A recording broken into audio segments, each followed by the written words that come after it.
మరి ఇవి జరగాలి అని అంటే డబ్బులు లేకుండా ఊగిన వాటంతలే జరగాల్సి ఉండే. మీరు ఏదో అప్పు తెచ్చిండ్రు, అప్పు తెచ్చిన అప్పులో కూడా సగాని పైన తీర్చాం అధ్యక్ష. ఇవాళ వీళ్ళు ఆ రోజు ఇచ్చిపోయిన 22,000 కోట్లను తీసేస్తే ఇవాళ మేము తెచ్చిన అప్పులో సగం అప్పు పైగా ఇప్పటికి తీర్చేసాం. మా డిస్ట్రిబ్యూషన్ ద్వారా ట్రాన్స్మిషన్ ద్వారా తీసుకొచ్చిన అప్పులు ఏదైతున్నాయో సగాని పైన అప్పులు తీర్చాం అధ్యక్ష. ఒకవైపు ఆస్తి తిరిగా ఉంది, మేము తీసుకొచ్చిన అప్పులు కూడా తీర్చాం అధ్యక్ష. దాదాపు 50,000 కోట్ల పైగా ఇప్పటికీ అప్పులు కూడా తీర్చాం అధ్యక్ష, అందులో సందేహం లేదు. తప్పకుండా చేయాల్సిన పని విధి. మరి మీలాగానే మేము కూడా కూర్చుంటే అప్పు అయితే ఎట్లా భయపడితే ఈ రాష్ట్రం ఇట్లా ఉండేది కాదు అధ్యక్ష. ఇవాళ భారతదేశానికి ఎవరైనా అంతర్జాతీయ పారిశ్రామికవేత్తలు రావాలి, పరిశ్రమలు పెట్టాలి ఈ దేశంలో అంటే చక్కగా కనపడేది తెలంగాణ, అది హైదరాబాద్ మాత్రమే అధ్యక్ష. అంటే దానికి కారణం మనం ఇచ్చిన 24 గంటల నిరంతర విద్యుత్తు ప్రధానమైన కారణం. దానికి మిగతా అన్ని అంశాలు చూడనిప్పటికీ కూడా మన నాయకత్వం, మన మీద ఉండే విశ్వాసాలన్నిటితో పాటు ప్రధానమైంది విద్యుత్తు, నీళ్ళు అనే విషయం మనందరూ కూడా తెలుసు అధ్యక్ష. హైదరాబాద్ నగరం కూడా ఇవాళ ఇంత నిమ్మలంగా ఉన్నది అంటే 24 గంటల విద్యుత్తో పాటు నీళ్ళు అందుబాటులో తీసుకురావడం ప్రధానమైనదనే విషయం కూడా మనకు తెలుసు అధ్యక్ష. ఇవాళ మంచినీళ్ళు రావాలన్నా విద్యుత్తే, వ్యవసాయం జరగాలన్నా తెలంగాణలో విద్యుత్తే.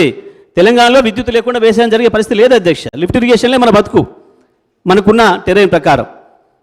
కాబట్టి మొట్టమొదటిగా చేసుకోవాల్సింది విద్యుత్ రంగాన్ని అభివృద్ధి. కాబట్టి ఇవాళ కేసీఆర్ గారు దాన్ని దృష్టిలో పెట్టుకునే భారతదేశంలో ఇవాళ తెలంగాణ నెంబర్ 1గా నిలిపింది అంటే విద్యుత్ రంగం అనే విషయం ప్రతి ఒక్కరు కూడా మనకు తెలుసు అధ్యక్ష. ఆ రోజు ఇంకా ఏముండే అధ్యక్ష పరిస్థితులు, తెలంగాణ వచ్చినాడు ఏముందో చెప్తే ఎందుకో వీళ్ళు పాపం ఆగమవుతున్నారు అధ్యక్ష. ఆ రోజు ఉన్నది కేవలం 5-6 వేల విద్యుత్ అందుబాటులో ఉంటే ఉన్నదానికి 2700 లోటు ఉంది అధ్యక్ష. అప్పటికే పునర్విభజన చట్టంలో మనకు 53.5% ఇవ్వాలని చెప్పినప్పటికీ కూడా ఆ రోజు అటు పక్కన ఆంధ్రప్రదేశ్ ప్రభుత్వం సహకరించకపోవడమే కాకుండా ద్రోహం చేసే పద్ధతుల్లో మనకున్న సీలేరు పవర్ ప్రాజెక్టును కొట్టేయడానికి అక్కర లేకున్న వాళ్ళు ఆ 7 మండలాలని మన ఖమ్మం జిల్లా నుంచి తీసుకోవడానికి ఆనాటికి ఆ పక్క రాష్ట్ర ముఖ్యమంత్రి గారికి కేంద్రంలో ఉన్న పలుకుబడిని ఉపయోగించి వాటిని బలవంతంగా తీసుకొని పోయి కేవలం మన విద్యుత్ అవసరాలని దృష్టిలో పెట్టుకొని తెలంగాణ రాష్ట్రం మళ్ళీ ఆగం కావాలి, తెలంగాణ ఎందుకు తెచ్చుకున్నాం అనుకున్న పరిస్థితిని తేవాలని చెప్పి ఒక ఉద్దేశపూర్వకంగా కుట్రపూర్వకంగా చేసిన పని వల్ల కూడా మనకు ఆ రోజు ఇబ్బంది ఎదురైంది అధ్యక్ష.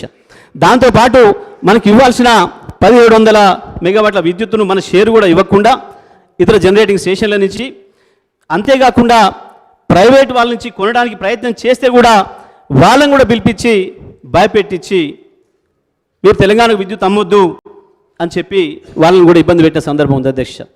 వాళ్ళు ముఖ్యమంత్రి గారు లేరు కానీ ముఖ్యమంత్రి గారు కూడా ఆ రోజు అదే పార్టీలో ఉన్నారు, ఇదే సీట్లో ఇక్కడ ఉన్నారు అధ్యక్ష ఆ రోజు కూడా. అటువంటి పరిస్థితుల్లో వాటన్నిటి కూడా ఎదుర్కొని తట్టుకొని తెచ్చుకున్న తెలంగాణను నిలబెట్టుకోవాలి. ఎన్నో ఆకాంక్షలతో ఈ తెలంగాణ తెచ్చుకున్నాం, 60 ఏళ్ళు దెబ్బతిన్నాం, 60 ఏళ్ళు నష్టపోయిన దాన్ని ఎంత వీలైతే అంత తొందరగా సరి చేసుకోవాలన్న ఉద్దేశంతో అవాళ కేసీఆర్ గారు ఈ చర్యలన్నీ తీసుకున్న విషయం మనకు అందరూ కూడా తెలుసు అధ్యక్ష. అధ్యక్ష ఇక అప్పుల విషయానికి వస్తే ఒక మన రాష్ట్రంలో అప్పులు చేసినట్టు భారతదేశంలో ఇంకెవరు చేయనట్టు, ఏ డిస్ట్రిబ్యూషన్ కంపెనీలు ఏ కంపెనీలు చేయనట్టుగా చాలా విచిత్రమైన వాదన తీసుకొస్తున్నారు అధ్యక్ష. అధ్యక్ష ఇవాళ మనం చేసిన పని ఈ దేశంలోనే మొత్తం రాష్ట్రాలకు ఆదర్శంగా నిలబడే పద్ధతుల్లో మన ముఖ్యమంత్రి గారు తీసుకున్న చర్యలు అధ్యక్ష. ఇవాళ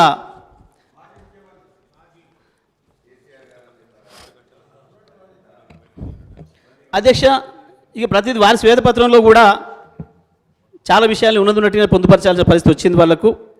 ఆ రోజు స్పష్టంగా చెప్పారు అగ్రికల్చర్కు యావరేజ్ సప్లై 6 గంటలే ఇస్తున్నాం అనే విషయాన్ని వారు స్పష్టంగా చెప్పారు. అదేవిధంగా గృహ వినియోగాలకు కావచ్చు, పారిశ్రామిక అవసరాలకు కావచ్చు మేము ఇవ్వలేకపోయినామనే విషయాన్ని కూడా వారి స్పష్టంగా అంగీకరించారు అధ్యక్ష. ఇందులో ఫైనాన్స్కు సంబంధించి ఎక్కడ కూడా పెద్ద తేడాలు లేవు అధ్యక్ష.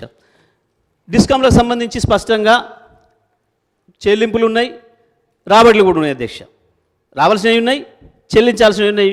ఒక ఫైనాన్షియల్ ఇన్స్టిట్యూషన్కి అది ఎప్పటికీ ఉంటుంది, నిరంతరమైన ప్రక్రియ.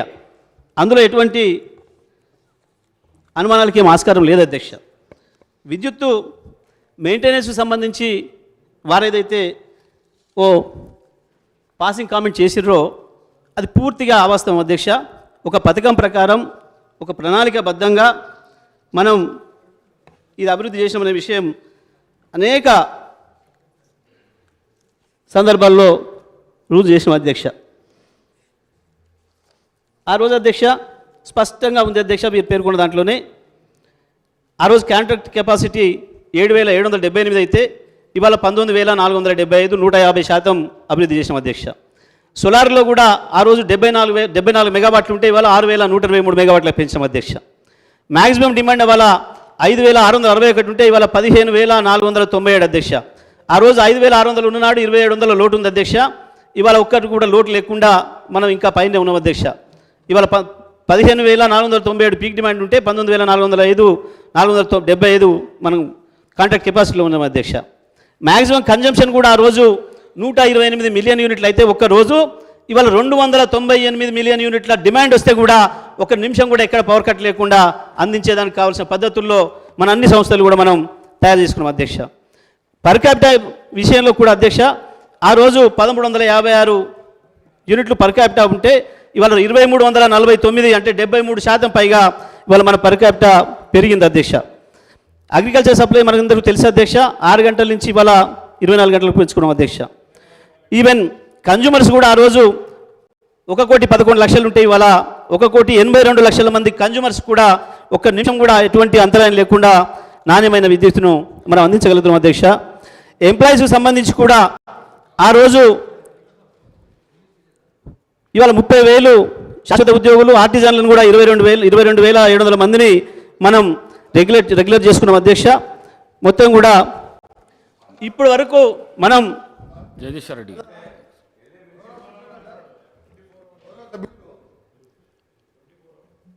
పదే సభని తప్పుదో పట్టించడం కాదు, తెలంగాణ ప్రజలను కూడా తప్పుదో పట్టిస్తున్నాం. 24 గంటలు కానీ పచ్చి అబద్ధం అదే. ఇది ఎక్కడైనా మీరు అడగండి, ఏ గ్రామానికైనా వెళ్దాం, ఏ సబ్స్టేషన్కైనా వెళ్దాం, లాగ్ బుక్స్ ఉంటాయి. సరే ఇప్పుడు మధ్యాహ్నం నేను ఒకసారి బండ సోమవారం సబ్స్టేషన్ ఇన్స్పెక్షన్ చేసిన తర్వాత వాళ్ళ ఎంప్లాయీ అంటే అప్పుడున్న గవర్నమెంట్ ఎంప్లాయీ 8.5 to 12 hours మధ్య ఎక్కువ వస్తలేదు సార్, గత 10 సంవత్సరాలు ఇదే వస్తుందని చెప్పి లాగ్ బుక్ నాకు ఇస్తే మొత్తం చెక్ చేసి ఆయన స్టేట్మెంట్ కూడా రికార్డ్ చేయించిన తర్వాత 4 గంటలు నేను 1 గంటలకు చెక్ చేపిస్తే 5 వరకల్లా తెలంగాణ స్టేట్లో ఉన్న సబ్స్టేషన్లో ఉన్న అన్ని లాగ్ బుక్స్ హైదరాబాద్కి వచ్చినాయి. రెండో విషయం అధ్యక్ష, ఈ లాగ్ బుక్ అనేది ఏంటంటే సబ్స్టేషన్ కట్టినప్పటికి వెళ్ళి 70 సంవత్సరాలకి వెళ్ళి వదిలిపెట్టుకొని సబ్స్టేషన్ కట్టినప్పటికి వెళ్ళి ఆ కరెంట్ ఎంత వస్తుంది, ఇన్కమ్, అవుట్ గోయింగ్ ఎంత, 3 phase ఎంత, సింగిల్ ఫేస్ ఎంత అలా రికార్డ్ అవుతుంది. సబ్స్టేషన్ 5 గంటలకే నేను పోగానే 5 గంటలకు CMD రఘుమార్ రెడ్డి గారు నల్గొండ పంపించిండ్రు. నల్గొండ జిల్లాలో రాష్ట్ర వ్యాప్తంగా తెల్లారి వరకు అన్ని సబ్స్టేషన్ లాగ్ బుక్లు వచ్చినాయి. 10 సంవత్సరాలకి వెళ్ళి నిజంగా వీళ్ళు 8 సంవత్సరాలు అంటారు 24 hours ఇస్తామని, ఎందుకు లాగ్ బుక్ తెప్పించిన అధ్యక్ష? రెండవది మధ్యలో కూడా మేము అది ప్రూవ్ చేసినాం 8.5 to 12 hours. ఈ 8 yearsలో కూడా హైయెస్ట్ వాళ్ళు ఇచ్చింది అధ్యక్ష. ఒక్కసారి సీజన్లో పీక్ సీజన్లో మార్చ్ ఏప్రిల్లో సెప్టెంబర్ అక్టోబర్లో ఒక్కసారి 16 గంటలు 10-12 రోజులు మాత్రం ఇచ్చిండు. యాజ్ పర్ రికార్డ్ మీ దగ్గర లాగ్ బుక్స్ ఉన్నాయి హైదరాబాద్లో.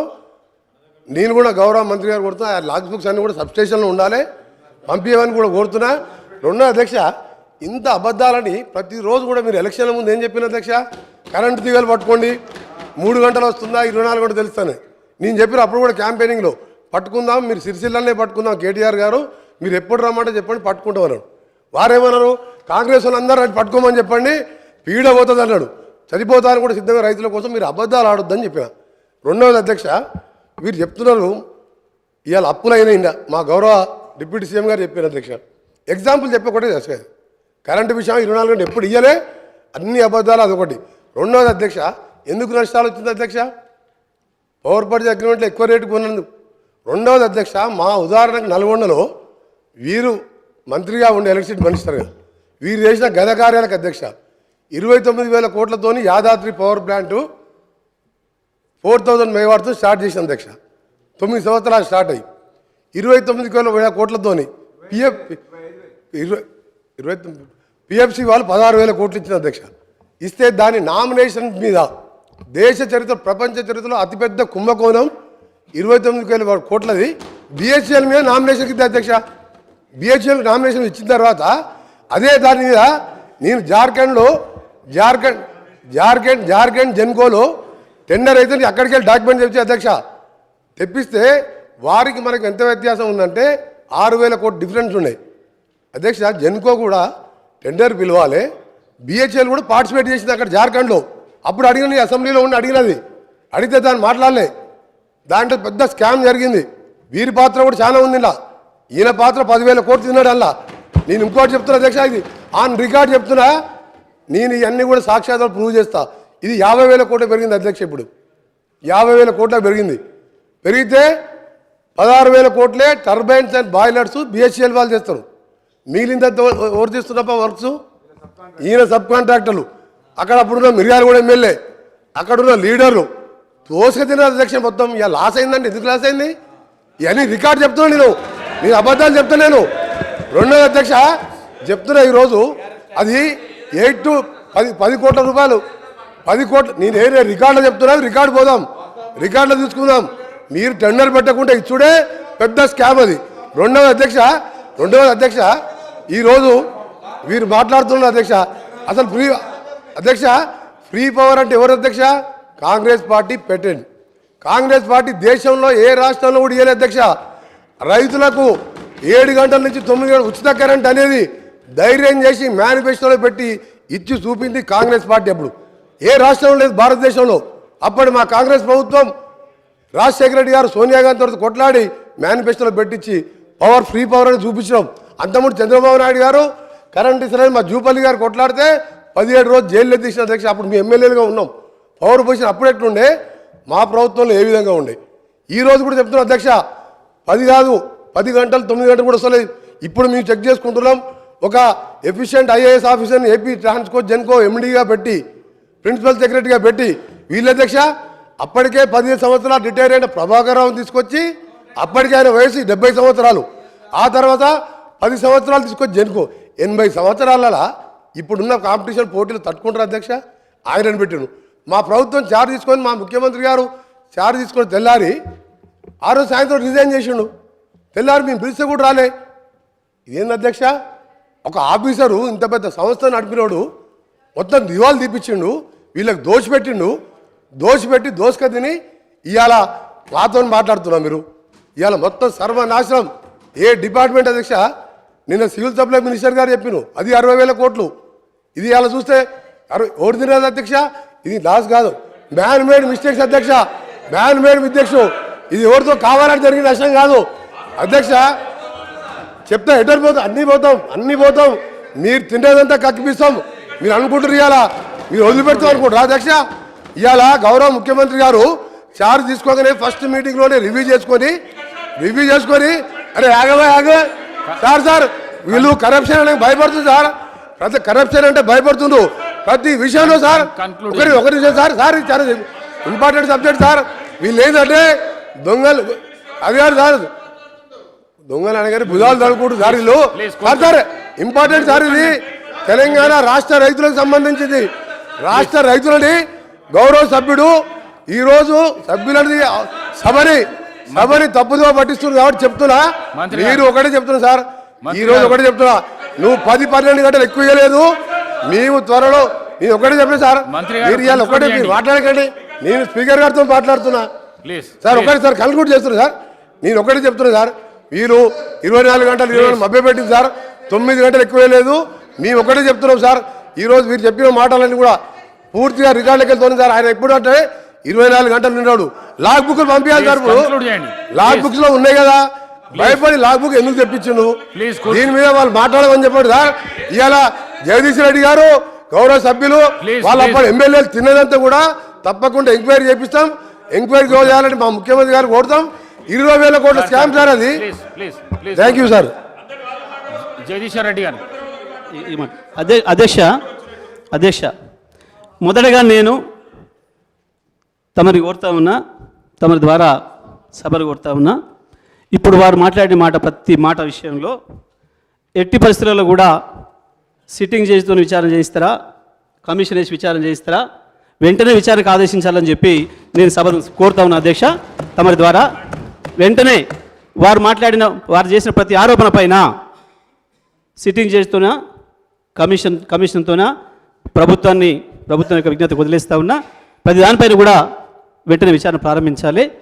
అయితే దాంట్లో దోషులు ఎవరో దొరికితే వాళ్ళని శిక్ష వేయాలి, లేదా ఆధారాలు లేకుండా అసంబద్ధమైన ఆరోపణలు చేసిన వారికి శిక్ష పడాలి. తప్పకుండా ఇది తేలాలని చెప్పి నేను విజ్ఞప్తి చేస్తూ ఉన్నా అధ్యక్ష.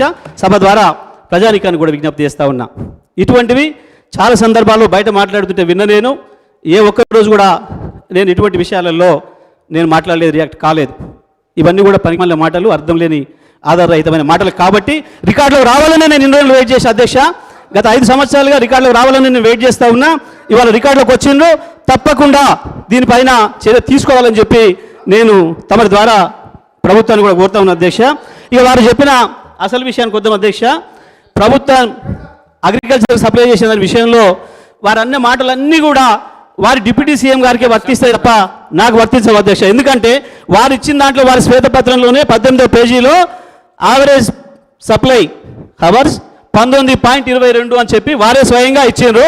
వీరు సభకు ఎప్పుడు కూడా 10-12 గంటలు కూడా రాలేదనే మాట వారి కొలిగైన ఇంకొక మంత్రి గారు మాట్లాడినరు. దీనిపైన కూడా చర్యలు తీసుకోవాలని చెప్పి నేను సభను కోరుతా ఉన్నా అధ్యక్ష. తమ ద్వారా సభను కోరుతా ఉన్నా అధ్యక్ష.